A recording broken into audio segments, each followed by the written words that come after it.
Niyayibona lento yama protection fees lento eyenzeka kuma businesses ukuthi I think khona manje isesenkulu kakhulu Eastern Cape izo spread around the country. Ngizwa kuthiwa nase KZN ngazathi nje iyaqala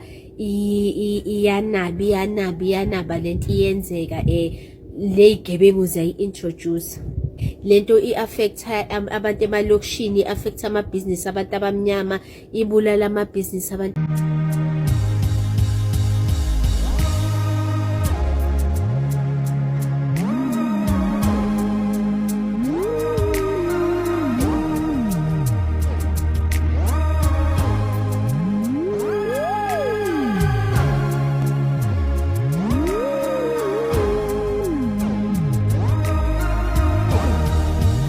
Kanza kwethu kuthiwa injobo ethungelwa ebandla. Ngiyakubingelela kuphinde kuphi lakufunye khona lo muso njengamanje. Ngiyakubingelela uyena Mathinga Xhosa intombi zomqhumela amahlaka abanye baqhumela imali thibazi. Ngena kwethu ngabo usuku lakho lokuqala langa uthonze kulungelo press subscribe button share phinde comment wenze sure ukuthi uya like ukuze njalo mase kufala ama video kube wena oqala uthona notification.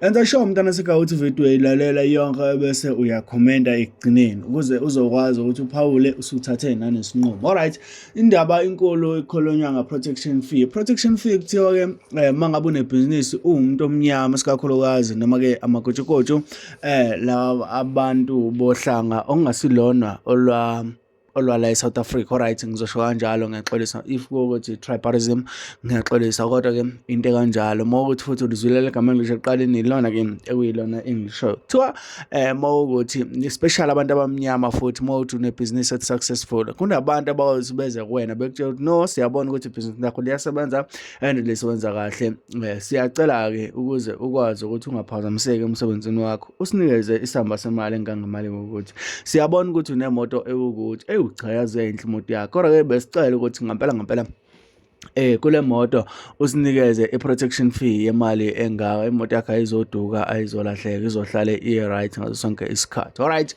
abantu abaningi bayayigxeka lento kanti ke bayibheka ngamasa futhi ahlukahlukene njengoba my sister egcina phumela obalethi hayibo nina ningabone ngazi ukuthi lento le ingoba kuyithina abantu abamnyama bayihlelile kodwa ke kunomuntu onesandla semfene kulento okuyena osifakele waseyithulela njengoba ke abantu abaningi befuna ukuthi amabhizinisi abo esimame esikakhulukazi amabhizinisi amakhulu kungani wona engafakelwa i-protection fee noma ke kungani kungabe ukuthi nawo ane-protection fee.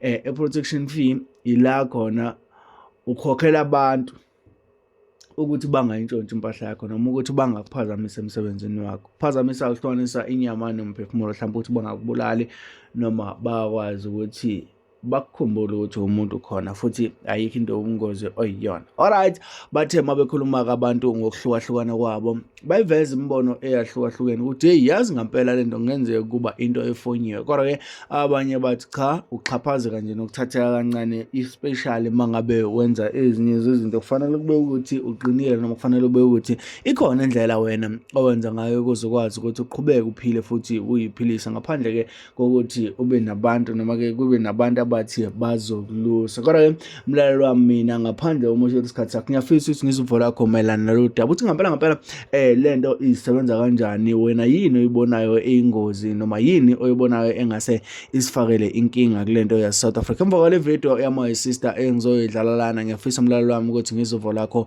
mayelana nodaba ekuyilona esikhuluma ngalo layo ke i-protection fee ukuthi hey ngempela njengoba sichazwe kanje wena uyibona kuyinto kanjani into eplaniwe lena noma ke into ekuyiyona vele ekumele yenzeke. Nayo video yama sister ekhuluma inichazela kabanzi. Niyayibona lento yama protection fees lento eyenzeka kuma businesses ukuthi I think khona manje isesenkulu kakhulu Eastern Cape izo spread around the country. Ngizwa kuthiwa nase KZN ngazathi nje iyaqala iyanaba lento iyenzeka le gebengu zayi-introduce. Lento i-affecta abantu emalokishini, i-affecta amabhizinisi abantu abamnyama, ibulala amabhizinisi abantu abamnyama. But yabona thina abantu abamnyama, I'm sorry to say but thina we are not organized. Thina we are so disorganized ukuthi asikwazi nje uku-organize i-crime. yabona lento njengoba iorganize ngalendlela ikwazi ukuthi iqale somewhere ishift imove the way eyenzakala ngakhona ukuthi kuze kunama price ukuthi ibusiness elinjeni itavern ibani isupermarket yini imali engaka and imali standard ayikuthi isigebengu nesigebengu noma igroup negroup ibizela imali yayo that ukuba organize loyo kusho ukuthi bafixe a price ba decide ukuthi ke per business elinjena lizokhokha malini njengoba ama petrol stations ngizokuthiwe bekhokha ama 10,000 noma ama 30,000. That is called organized crime, guys. And thina abantu abamnyama asikwazi uku-organize ama crime, asikwazi uku-organize lutho. Into esikwazi ukuyenza ukuthenga imoto, into esikwazi ukuyenza ukubukisa ngemali. Yabona ke lokho ke siyakwazi ukukwenza. Kodwa ukwenza into organize cha sikwazi. So into engizama ukuyisho la ukuthi yabona le crime le eyenzakala ebulala ama business abantu abamnyama because sekuyabonakala ukuthi umuntu omnyama useqala ukuba ne financial muscle, so bazama ukwantswinya lamandla lawo awantswinywa komunye umuntu omnyama. Le igebengu lezi ezihambe ecollecta lama fees ama employees baqashiwe ama employees baqashwe obani yilabo abakwazi uku-organize i-crime. Angithi thina phela sikwazi ukuthi sizenzele anything, asikwazi ukuthi sibe nje i-group, sibe i-collective, kube khona into esiyenza isihlanganisa isi-organizer. So laba bakwaziyo ukuthi babe i-collective bahlanganise something bayicabange from start to finish, bayi-mastermind, bafike baqashe thina ke indle emnyama lesikhumba lesukuthi sihambe siyongena emalokishini siyohlukubeza abanye abantu abamnyama, siyobulala amabhizinisi abantu abamnyama ukuze bona bezokwazi ukuthi benze bangeneke babuye bangene into township markets and capitalize on imali le eselokishini. So bayabona ukuthi ngathi umuntu omnyama useyabadlela in these sectors aselokishini lapho bebenefita khona ngoba useyazama umuntu omnyama ukuthi angene into business aphande. So benzani ba-organize something, baqasha umuntu isigebengu esiwumuntu omnyama basithuma ukuthi asihambe siyobhidlisa siyobulala. Ubona ngani futhi ukuthi lento engiyishoyo ukuthi ngempela it might be true because uke waweza amaphoyisa ethiwa khona sekakwenza ukuthi ke they are clamping down or doing anything.